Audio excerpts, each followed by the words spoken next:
આજે છે 21 જૂન 2026 અને આજે મારા પપ્પાનો બર્થડે છે. સો હેપી બર્થડે પપ્પા. અને આજે ફાધર્સ ડે પણ છે, તો હેપી ફાધર્સ ડે પપ્પા. અને આ વ્લોગ છે અમે બેબી શાવરમાં જઈ રહ્યા છે. તો અમે પહોંચી ગયા હતા બેબી શાવરમાં અને આ ડેકોરેશન છે. પછી અમે શોપિંગ કરવા માટે નીકળી ગયા હતા બિકોઝ મેરેજ છે મારા.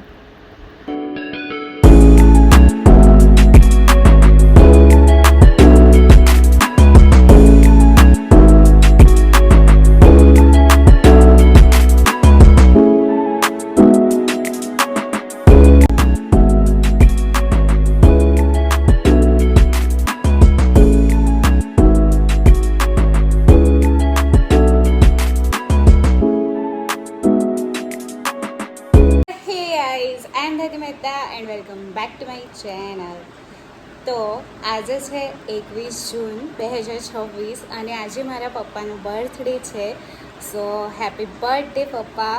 અને આજે ફાધર્સ ડે પણ છે, તો હેપી ફાધર્સ ડે પપ્પા. અને આ વ્લોગ છે અમે બેબી શાવરમાં જઈ રહ્યા છે એક જગ્યાએ એનો. સો જોડાયેલા રહીજો મારી સાથે મારા આ વ્લોગમાં. અમે પહોંચી ગયા છીએ લોકેશન ઉપર. Let's go with me. તો અમે પહોંચી ગયા હતા અને તમે જોઈ શકો છો કે પ્રીટી ડેકોરેશન છે અને સીબત સંસ્કાર છે હિરલ દીદીનો. તો આવું ડેકોરેશન હતું અને પછી અમે નીકળી ગયા હતા અને બજારમાં ગયા હતા શોપિંગ માટે બિકોઝ મારા મેરેજ છે. તો ઓછા દિવસોમાં કામ ઘણું વધારે છે અને એટલા માટે જ અમે ડાયરેક્ટ બેબી શાવરમાંથી શોપિંગ કરવા માટે આવી ગયા હતા બિકોઝ મેં રજા રાખી હતી એટલે. એન્ડ અહીંયા હું એક આઉટફિટ જે મને પસંદ આવ્યું એ ચેક કરીને જોઈ રહી છું અને મમ્મી ધ્રુવીને બતાવી રહી છું કે કેવું લાગી રહ્યું છે. હા, નક્સ પણ હેલ્પ કરી રહ્યો છે કે દીદી આ સારું છે એવી રીતે. પપ્પાને જોબમાં રજા નહોતી મળી એટલે એ નહોતા આવી શક્યા અને બહુ જ અલગ અલગ આઉટફિટ મને પસંદ આવ્યા હતા, બટ એમાંથી ઘણી લિમિટેડ ચોઈસથી મેં ચોઈસ કર્યા છે.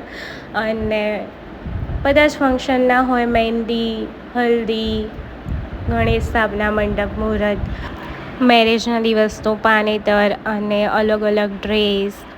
અને મને જોઈને ધ્રુવીને પણ થયું કે હું પણ ચેક કરી લઉં કે દીદીના મેરેજમાં શું પહેરું શું ને એવી રીતે. તો એ પણ ઘણા બધા ટ્રાય કરતી હતી ટ્રાયલ, અને સારી પણ મેં જોઈ, પસંદ આવી એ લીધું છે. આમાંથી તમે ગેસ કરજો કે મેં શું લીધું છે શું નહીં, કમેન્ટ કરજો. અને અમારા ધ્રુવીબેન પણ ટ્રાય કરી રહ્યા છે. સો કંઈક આવો રહ્યો આજનો દિવસ. સો અમે બેબી શાવરમાંથી આવી ગયા હતા અને પછી શોપિંગ માટે ગયા હતા. સો ઘણી ખરી શોપિંગ કરી લીધી છે અને અત્યારે ઘરે આવી ગયા છીએ. સો યસ, આ વ્લોગ હું અહીંયા જ એન્ડ કરું છું. તો તમને કેવું લાગ્યું મારો આ વ્લોગ એ કમેન્ટ કરી દો, લાઈક કરો, શેર કરો, સબસ્ક્રાઈબ કરો. હર હર મહાદેવ.